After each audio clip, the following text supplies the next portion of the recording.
Assalamualaikum warahmatullahi wabarakatuh. Perkenalkan, nama saya Mujib. Perdana nih pengen belajar ngobrol online. Lebih tepatnya ya ngobrol aja sih, gak sharing gitu tentang online marketing. Makanya lebih ke online bisnis, cuman belum punya online bisnis sendiri gitu. Selama ini dari akhir 2010-an lah, lebih banyak terlibat di online bisnis partner, teman atau orang lain lah gitu ya, yang kita saling sharing dan saya menjadi bagian dari mereka juga gitu. Tapi lebih fokus ke online marketingnya ketika setelah menyelesaikan di sebuah institusi belajar manajemen bisnis.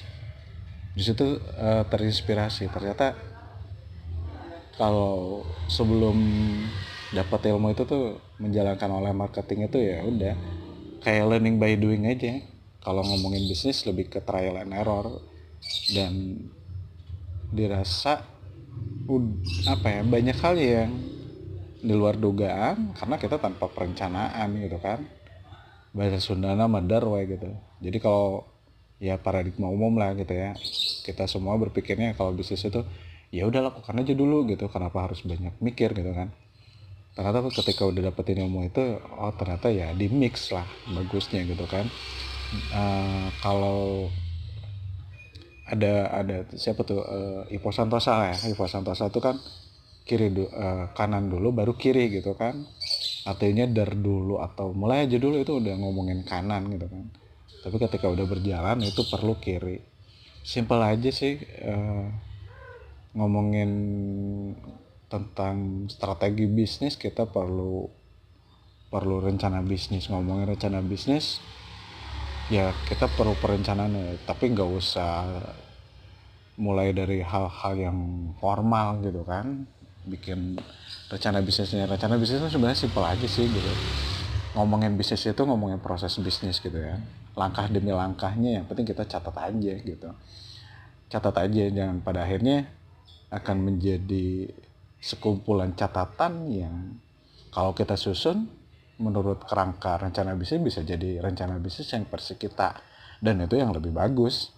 Kenapa rencana bisnis versi kita itu lebih bagus? Karena kita tahu siapa kita dan kita tahu kita tuh bakal kemana gitu, dan itu yang menjadi kita beda dengan kompetitor gitu. Disitulah sebenarnya kunci dari bahasa bekennya diferensiasi gitu kan. Kita beda dengan orang lain gitu kan. Kadang-orang mendefinisikan definisi diferensiasi mempraktekannya tuh uh, saya gitu ya, bukan kebanyakan orang. Saya itu lebih awalnya tuh imajinatif gitu kan. Yang pada akhirnya kayaknya kita beda deh sama kompetitor A, kita beda dengan kompetitor B dan lain sebagainya gitu ya. Tapi ketika kita beda halnya ketika kita mengetahui langkah demi langkah apa yang kita lakukan dalam membangun sebuah usaha atau menjalankan sebuah usaha, bekennya bisnis lah ya. Itu lebih kita tahu diri siapa diri kita itu gitu, karena kita prosesnya tahu sendiri gitu. Yang pada akhirnya kita harus ngelihat, mengamati gitu, nge-observer bisnis kompetitor gitu. Pada akhirnya kita bisa ngebandingin bahwa kita tuh bedanya di sini loh, kita tuh samanya di sini gitu ya. Disitulah kita bisa lebih yakin bahwa kita tuh different atau kita tuh bisa beda dengan kompetitor yang lain sebagai senjata atau value untuk nginformasin ke konsumen bahwa kita tuh beda dengan kompetitor gitu.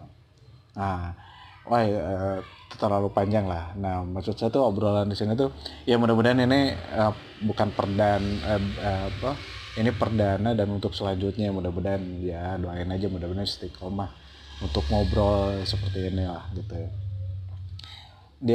Lebih fokusnya sih ke online marketing lebih ke pengenalan media online, terus fungsi online, Facebook Ads, Google Ads, Facebook organik, Instagram organik, WhatsApp marketing, email marketing, dan lain sebagainya, all about marketingnya gitu kan. Tapi dibumbui dengan beberapa elemen dari rencana bisnis, seperti model bisnis, tujuan bisnisnya apa, peta strategik bisnisnya apa gitu, target bisnisnya apa. Seputar itu aja dulu lah gitu ya. Mudah-mudahan di kemudian hari kita bisa sharing online maupun offline, ngobrol bareng tepatnya ya, tentang rencana, tentang bisnis online yang elemen di dalamnya tuh ada model, tujuan, peta, strategi, terus strategi teknisnya gimana atau taktisnya gitu ya, kita ngiklannya gimana, organiknya seperti apa, dan lain sebagainya gitu. Topiknya ini model bisnis, tujuan bisnis, peta strategi, target bisnis. Kalau lebih ke online marketingnya berdasarkan medianya. Jadi kita ngobrolin sekilas tentang toko online itu apa sih, marketplace itu apa sih gitu. Versi saya ya gitu ya.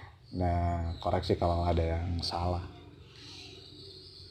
WhatsApp, toko online, marketplace, messenger. Saya sampai saat ini saya masih mengkategorikan media online marketing itu dalam 3 kategori besar, yaitu messenger, sosial media, dan search engine gitu. Messenger itu ciri-cirinya ya interaksi personal atau grup lah ya. Dalam artian grup itu anggotanya terbatas dan di situ ada interaksi secara personal, privasinya lebih terjaga gitu kan. Kalau sosial media itu kita publikasi atau komunikasi dengan seseorang, dengan atau calon pelanggan kita, prospek atau dengan pelanggan kita, itu udah bisa dilihat orang lah, umum gitu ya, publik lah ya. Kalau search engine ya seperti Google ya, Yahoo Search, Bing, All, Baidu, dan lain sebagainya. Tapi yang tren saat ini adalah Google, dan di situ satu arah, nggak ada interaksi gitu di search engine-nya ya, bukan di Gmail, Google Meet atau Google Chat ya, di search engine-nya gitu. Itu kan satu arah, hanya menampilkan informasi bisnis kita atau website kita ke prospek kita gitu. Model bisnis, nah ini model bisnisnya. Kenapa sih kita perlu model bisnis? Saya di sini menggunakan template-nya model bisnis Canvas. Banyak kalau di Google yang kategorisasi setiap, jadi model bisnis Canvas itu ada 9 bagian atau dikatakan 9 divisi, apa ya, bukan divisi ya, 9 pondasi dalam bisnis gitu. Nah ini jadi cikal bakal untuk bisnis plan juga gitu. Jadi model bisnis itu kalau saya lebih mendefinisikannya, gaya bisnis kita saat ini itu seperti apa gitu. Kenapa kita perlu tahu ini? Biar kita tuh ketika kita tahu bahwa bisnis kita tuh seperti ini dan kategorinya misalkan dinilai di level 1 gitu ya, kita kedepannya bisa bikin model bisnis yang lain yang kategorinya ada di peringkat level 2 gitu kan. Artinya model bisnis kita di level 1 itu seperti ini, yang level 2 nya seperti itu. Jadi kita tahu harus melangkah ke level 2 itu seperti apa gitu. Jadi kalau saya biasa sehari-hari ngobrol sama teman-teman yang UMKM lah ya, lebih ke pengen target berbulan berapa sih gitu, 1M gitu. Tapi tahu nggak kemampuanmu saat ini untuk meraih omset itu di target berapa gitu kan, 100 juta. Berarti kan jauh, harus ada step lagi yang harus kita lalui ya, 200 juta, 300 juta, dan seterusnya gitu kan. Ya meskipun kadang-kadang unpredictable ya, nggak bisa diprediksi, kadang pertumbuhan bisnis itu eksponensial gitu kan. Tapi nggak ada salahnya lah kita bikin bisnis model ini biar tahu siapa kita ada di mana gitu. Jadi untuk pengembangan juga bagus. Nah di sini tuh ada 9 kolom, 9 blok kalau dalam bukunya itu, yang menjadi elemen dari model bisnis. Ada CS, customer segment, segmentasi pasar kita tuh siapa gitu di online tuh, target marketnya siapa. Segmentasi pasar itu lebih ke menggrup-grupkan lah ya, segmentednya gitu kan. Nah nanti targetingnya dipilih gitu dari segmen-segmen itu, dari segmen 1, 2, 3, 4, 5, dan 6, 7 gitu ya. Oke lah segmennya misalkan di ibu kota provinsi, laki-laki dan perempuan, usianya berapa gitu kan, berdasarkan usianya, penghasilannya berapa. Nah dari itu kan berupa segmen-segmen ya. Nanti kita pilih, kita target marketnya orang yang berada di lokasinya di Bandung, pria dan wanita usianya 18 sampai 30 misalkan. Itu hanya contoh aja. Jadi customer segmen itu kita memetakan target market kita tuh siapa gitu. Nah setelah kita tahu target market, di sini ada blok VV, jadi value proposition. Kalau saya ini ngambil dari beberapa literasi gitu, bahwa value proposition itu yang pertama terdiri dari produk, layanannya apa, produk dan jasa gitu ya, apa, layanannya apa, misalkan produknya passion gitu ya, jualan passion, layanannya apa, pengiriman dalam 1 hari, atau lebih ekstrem pengalaman dalam 12 jam ke seluruh Indonesia, kayaknya nggak mungkin gitu ya. Garansi deh gitu, layanannya garansi. Diferensiasi tadi bedanya kita dengan produk lain itu apa sih gitu, seperti yang tadi sekilas dibahas di depan gitu ya. Kalau ngomongin diferensiasi sebenarnya sih panjang dan prosesnya pun lumayan rumit gitu kan, tapi ya meskipun kelihatannya hasil yang dilihat oleh prospeknya itu sederhana, padahal kalau prosesnya sih agak lama juga dan rumit ya. Tapi setidaknya kita tahu lah diferensiasi itu apa gitu. Nah kalau pemosisian, positioning itu jadi lebih ke, ini pendapat saya, jadi udah melekat dalam diri konsumen gitu. Jadi bukan persepsi kita lagi. Jadi udah ketangkapnya persepsi konsumennya, positioning kita di hati positioning produk kita, brand kita atau perusahaan kita tuh di hati konsumen itu seperti ini gitu. Seperti apalah gitu ya. Saya nggak akan bahas lebih lanjut, lebih dalam lah hal-hal yang seperti ini karena saya bukan ahli. Cuman di online pun saya bukan ahli. Praktisi bisa dikatakan praktisi, ya bisa dikatakan enggak gitu. Tapi lebih senang ya dipanggil lebih senang disebutnya ya pembelajar, orang yang terus belajar melalui sharing, obrolan, diskusi dengan teman-teman UKM gitu kan. Atau orang yang baru mulai mau usaha dengan mahasiswa dan lain sebagainya. Nah kita udah gini, saya dapat ilmu tuh ketika menimba manajemen bisnis dari dosen saya, Ibu Dia gitu ya, Ibu Dia. Ketika kita menentukan antara value proposition atau produk dulu lah simpelnya dengan target market dulu, mana dulu sih gitu kan. Ya bisa mana aja gitu. Kalau kita mau bergeraknya dari produk, ya nggak salah dari produk aja dulu, produknya kita mau bisnis apa gitu ya, atau kita punya bisnis apa, baru menentukan target marketnya. Atau kita punya target market nih, lingkungan sekitar kita gitu ya, produknya ya udah deh sembako gitu kan, ya tinggal buka warung lah gitu kan, atau toko kelontongan. Nah selanjutnya kita udah punya produk, misalkan punya passion, target marketnya anak milenial gitu ya. Terus channelnya apa gitu. Channelnya tuh ya bisa melalui media online, bisa melalui media offline. Meskipun kita jualan online, media offline itu pasti ada lah. Contoh, saya kategorisasi elemen dari channel ini sendiri. Ini di buku model bisnis Kanvas, berdasarkan tujuannya itu ada 5 tujuan gitu. Kesadaran atau brand awareness, saya bahasa bekennya lah gitu. Jadi brand awareness itu sendiri medianya misalkan online nih. Itu di mana? Di Facebook, di Instagram, di search engine gitu kan.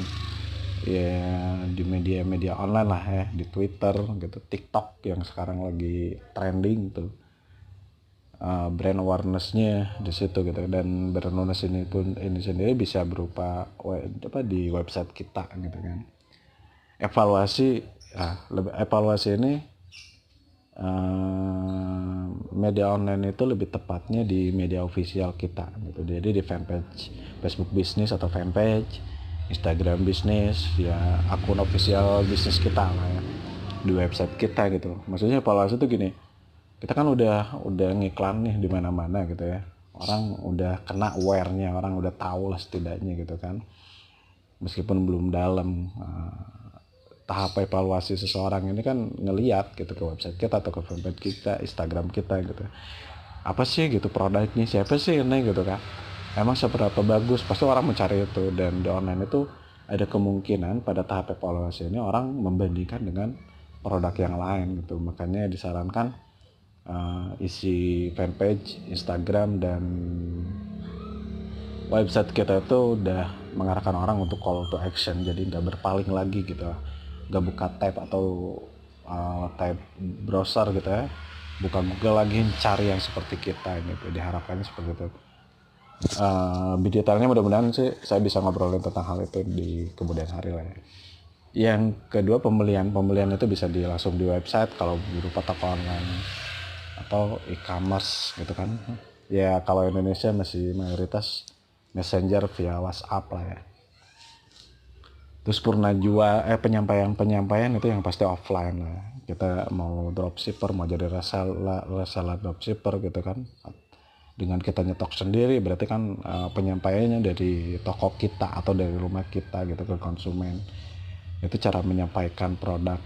Tapi kalau misalkan produknya digital, bisa di-download di mana gitu ya, kayak aplikasi berbayar kayak gitu lah. Dropship pun sama gitu, dikirimnya kan dari produsen atau grosiran atau distributornya lah. Nah, Purna Jualan ini lebih ke layanan ketika ada komplain gitu. Kita akan menjanjikan value yang misalkan yang garansi gitu. Ternyata ada cacat barang, ya layanan Purna Jual itu di situ perannya gitu. Feedback lah, kita feedback dari konsumen bisa positif, bisa negatif gitu kan. Negatifnya itu bisa emang karena kesalahan kita gitu. Nah, itu penting lah untuk dilayanin, untuk sustainable keberlangsungan bisnis kita di kemudian hari gitu.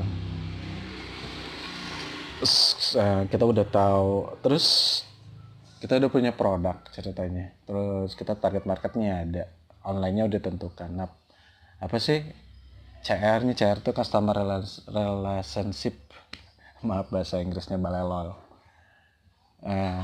Di CR ini tuh kalau bikin program marketingnya gitu ya, maka pemasarannya itu didasarkan pada tujuan akuisisi. Kalau kita akuisisi new customer atau kita mau dapetin pembeli baru, itu apa sih programnya gitu, program promo, free ongkir kah atau apa gitu ya, dan lain sebagainya lah. Yang kedua, retensi, untuk mempertahankan. Program mempertahankan itu apa, misalkan lebih ke co-kreasi, jadi konsumen itu terlibat dalam website kita, misalkan dalam bentuk testimoni, membership, dan lain sebagainya. Pangsa pelanggan ini atau bahasa lainnya itu pangsa dompet, pangsa rekening. Jadi gimana caranya orang itu pembeli yang udah membeli produk kita tuh beli lagi dan beli lagi kan. Itu kan sebenarnya itu dari bisnis repeat order gitu. Kita udah punya value proposition, customer segment, target market, medianya apa, channel atau salurannya, terus programnya apa. Dan di sini ada RS, revenue stream. Revenue stream saya mengkategorikannya yang umum, ada transaksi satu kali, ada transaksi berulang kali atau yang repeat order. Dan di sini ngomongin struktur harga.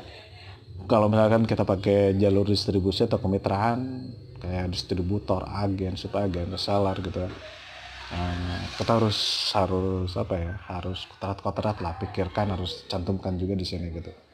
Harga reseller atau diskon berapa, harga retailnya berapa, ketentuannya seperti apa, dan lain sebagainya. Nah, kalau kita pecah dari VV ini, kanvas ini menjadi dua bagian yang simetris kanan dan kiri. Yang tadi kita obrolin itu lebih ke bagian kanan, jadi ilustrasinya lebih ke fungsionalnya. Yang mainnya itu otak kanan dan bagian kirinya itu lebih ke otak kiri, makanya kanan dulu baru kiri gitu. Bagus juga tuh Santosa ya,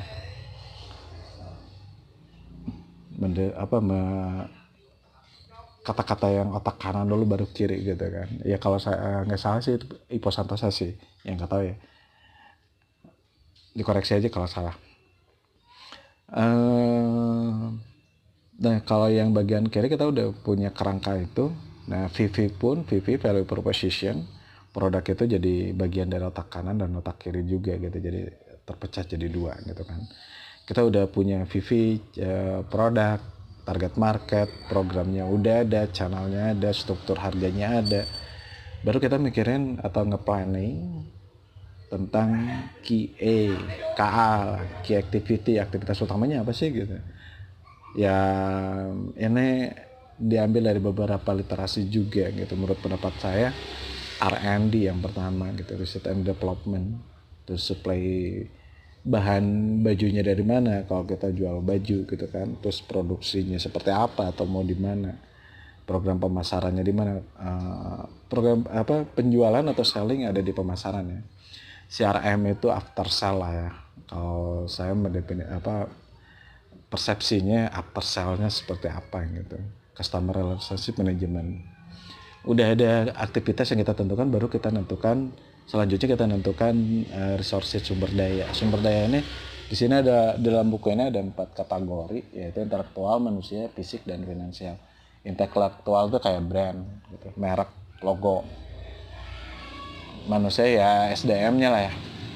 Fisik itu yang diperlukan manusia ini atau SDM ini bisa beraktivitas seperti gedung, laptop, komputer, HP, dan lain sebagainya. Finansial untuk membiayai operasional bisnis ini. Nah, yang selanjutnya itu key partner, KP. Key partner ini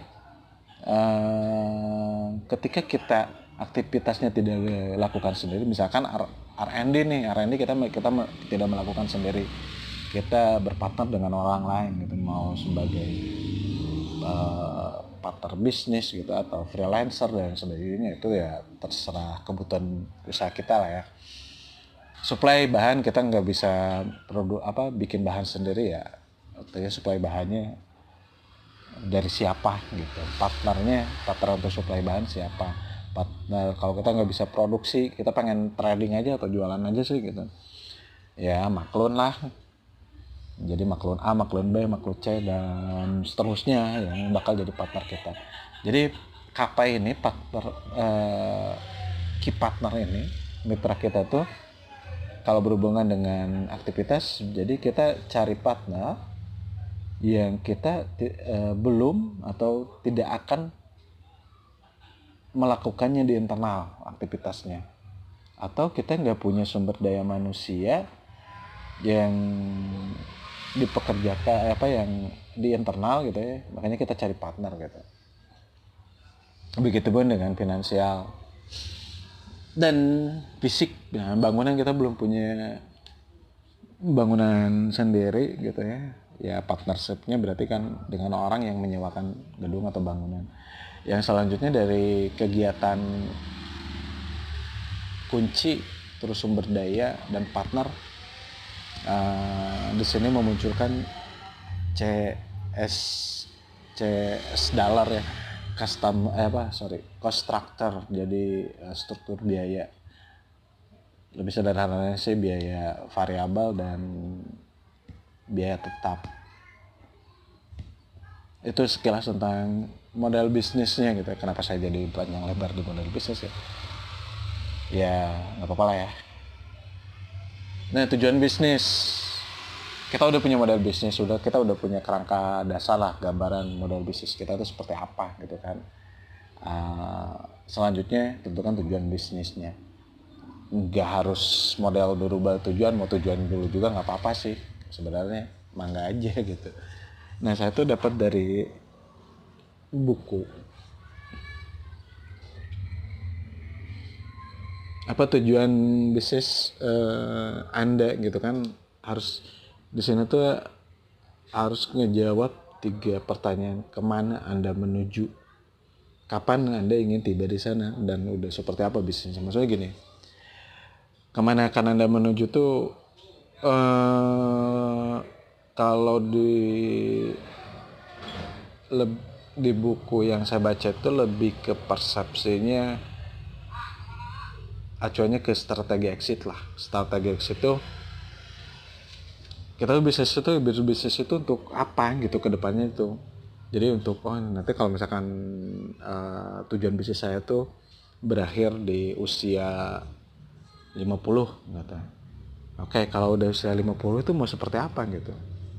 Ngejual keseluruhan bisnisnya, atau membagi saham dengan karyawan, atau kita udah likuidasi tutup, atau kita mau mewariskan ke anak kita. Dan ketika mewariskan itu harus di planning juga gitu kan. Misalkan anak kita masih SD, karena di float tujuan bisnis kita ke depannya diteruskan oleh anak kita ya udah deh sekolahnya yang berhubungan dengan wirausaha gitu ya pada tingkat kuliahannya, atau kita didik di rumah untuk berwirausaha seperti itu dalam kesehariannya. Terus kapan kita ingin tiba di sana gitu. Ya tadi udah ada gambaran saat usia 50 tahun ya kan. Terus kalau udah nyampe sana, bisnis kita itu seperti apa itu lebih mudah untuk apa ya, untuk didefinisikannya berupa angka aja. Misalkan omsetnya udah berapa T gitu ya, terus laba bersihnya, profitnya berapa gitu, aset berupa aset apa dan lain sebagainya. Penting yang terangkakan lah, udah nyampe berapa. Kenapa harus terangkakan? Karena dari sini kita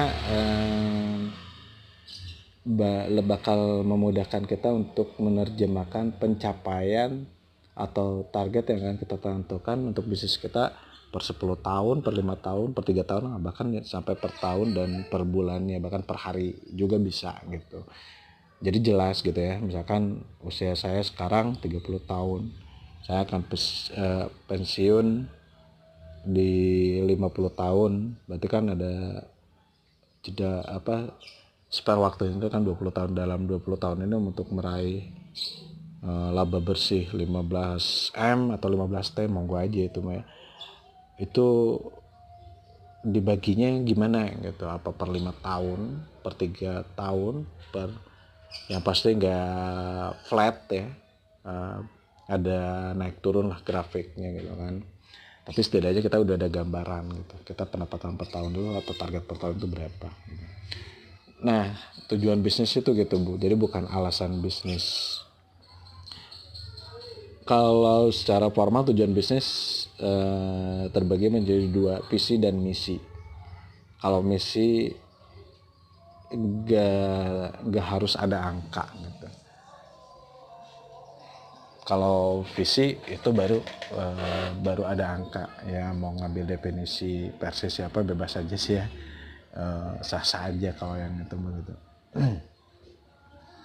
Jadi kayak misi Google itu kan menata informasi yang ada di dunia dan membuat informasi tersebut diakses dan berguna secara universal kan. Itu misi, nggak ada angka di situ gitu. Terus yang ada angkanya tuh visi ini bisa 1 tahun, 3 tahun. Sarannya sih ya per 3 tahun lah di upgrade gitu ya. Kalau nggak sempet amat 5 tahun gitu.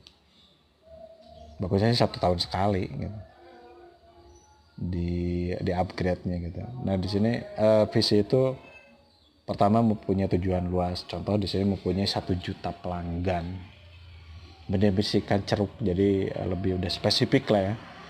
Pelanggan online tetap, rentang waktu pada tahun 2025 gitu. Ini hanya contoh aja lah, monggo dideskripsikan sendiri, dicatat sendiri lah versi kita itu seperti apa gitu. Terus nilai itu kompas tindakan, jadi kompasnya untuk mencapai sebuah misi dan visi yang kita inginkan untuk bisnis kita itu seperti apa gitu. Nah ini elemen utamanya itu sikap, perilaku, dan karakter. Kalau bahasa di bekennya ya di dunia praktis dan bahkan di buku pun hampir sama sih, budaya perusahaan lah. Ya, peta strategi itu, jadi kita tuh tadi tuh punya visi. Peta strategi itu jadi simpelnya gini sih, kalau kita acuannya ke balance scorecard ya, dari bawah ke atas ini dari sumber daya gitu ya, tujuan proses bisnis, tujuan pelanggan, tujuan finansialnya itu kalau dihubungkan dengan peta itu ada hubungan sebab akibat gitu. Jadi karena adanya SDM ini atau teknologi ini, bakal proses bisnis kita itu lebih produktif dan lebih efisien gitu. Dan pelayanan dari proses ini berdampak pada pelayanan pelanggan lebih cepat dan terpuaskan pelanggannya. Pada akhirnya pelanggan terpuaskan dan terlayani dengan cepat, omset kita meningkatnya. Kurang lebih seperti itulah. Mudah-mudahan ada satu sesi kita ngobrolin peta strategis lebih detail lagi. Nah, yang tujuan strategis itu tadi ya, kita harus menentukan targetnya lah. Target finansialnya berapa, target pelanggannya berapa. Misalkan omset per bulan 1M, berarti pelanggannya berapa. Pelanggan dipecah aja jadi 2 biar lebih mudah. Maksudnya gini, pelanggan barunya berapa, pelanggan yang pembeli baru berapa, pelanggannya berapa gitu. Pembeli yang bakal repeat order itu berapa orang dan berapa uangnya gitu kan. Terus proses untuk dapetin pelanggan baru seperti apa, menjaga pelanggan yang lama untuk biar repeat order seperti apa. Terus SDM yang disediakan apa aja, seperti itu. Atau sumber dayanya kan. Nah ini tentang proses di online marketing. Karena udah duhur, di stop dulu. Kita lanjut ya mudah-mudahan sih terus berlanjut ya, doain aja. Mudah-mudahan kita saya bisa ngobrol sendiri tentang online marketing melalui video. Segitu aja dulu. Assalamualaikum warahmatullahi wabarakatuh.